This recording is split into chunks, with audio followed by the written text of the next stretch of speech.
Welcome, Money Guy family. It's your host, Brian Preston, Mr. Bo Hansen, back with another episode of Ask the Money Guy. That's right. You guys have financial questions. We've got your financial answers. You can go to our website, moneyguy.com. You can go to your favorite social, use the hashtag AskTheMoneyGuy, or you can leave a comment in the comments below and ask us a question there. It's Brian Preston, the Money Guy.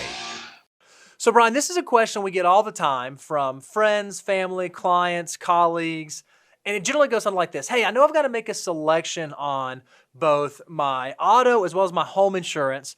How much of a deductible should I be responsible for as it relates to those two types of insurance? And we're going to talk about really the emotional behavioral side of it, and then also give you a scary tale of why you should be very nervous about making any claims ever with your insurance company. Insurance should be looked at kind of like a sharp knife. We talk about that with credit cards, but it's also with insurance claims. And let me explain, especially property and casualty, because we're talking about your homeowner's insurance, is what I tell people. And Bo, I want to confess something. You and I, in our discussion on this, I realize I have made a mistake, and you have shown me the error of my ways. And I'm probably going to save a few bucks because of it. That's what friends are for. So I had to confess, because you said, come on, you would never have a deductible less than $1,000. Even, I think we'd thrown out the idea of $2,500 because, a lot of people, I think the default on a lot of deductibles for homeowners and auto insurance is like $250, $500. And the discussion we had when we were talking about this question that came in, and I was like, well, I was $1,000 until my insurance agent showed me that $500 deductible was only a few bucks cheaper. Yeah, so it's important for or more expensive, I should say. For a baseline to understand that, generally speaking, it's like a seesaw. If you raise the amount of your deductible, generally the premium goes down. Yeah. If you decrease the amount of your deductible, generally the premium goes up. So one of the things that people often think is, okay, I'll just raise my deductible up and it'll drop my premiums. What you said is that when you did that, it didn't really drop them a whole lot. There wasn't a lot of margin on the other end of the seesaw. So me and my cost to fund ratio, I think about what things cost for each dollar of my army of dollar bills.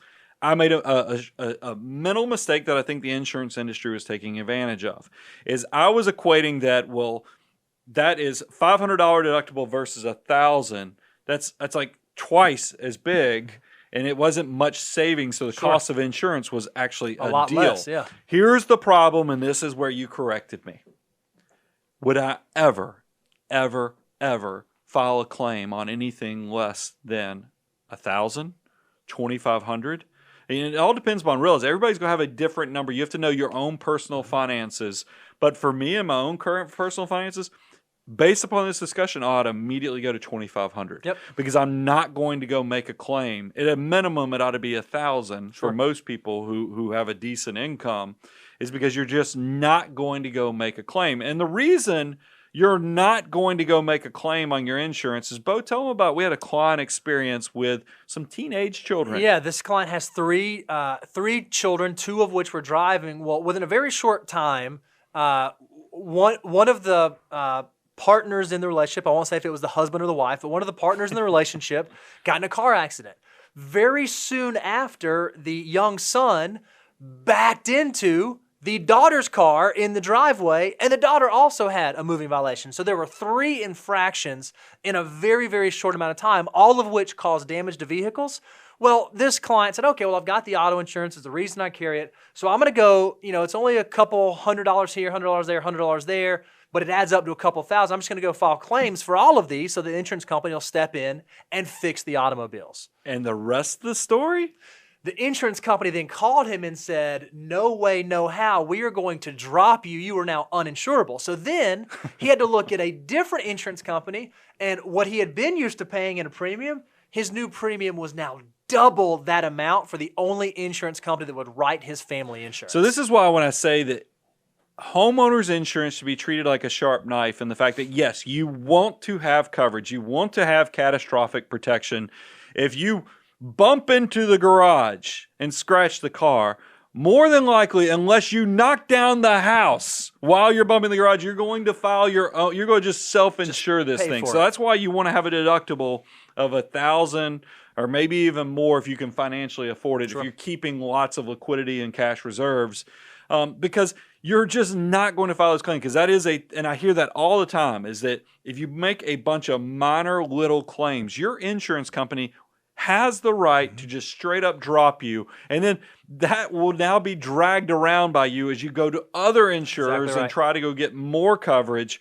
So it's just horrible. So if you already know that you can't go make these claims unless it is what insurance is supposed to be for, a big catastrophic type thing that's happened, then why not go ahead and save a little money? Yeah, so we think when it comes to making that decision, there are two questions you need to answer. Question number one is, what can I afford? You don't ever want to have a deductible higher than what you can afford. And question number two is, behaviorally, when would I actually make a claim? You want to make sure those two line up and select a deductible amount that makes sense for you. And so that way, even if the insurance is cheap, because I think they on purpose made the $1,000 and $500 deductible premiums about the same, any savings is real savings if there is no way you would ever file a claim on that. Right. So just keep that in mind. And Bo educated me. I'm always learning new things. I mean, I'm definitely ought to rethink that, because there's no way I'd make a claim, especially knowing experiences like we've had with clients where they've been dropped.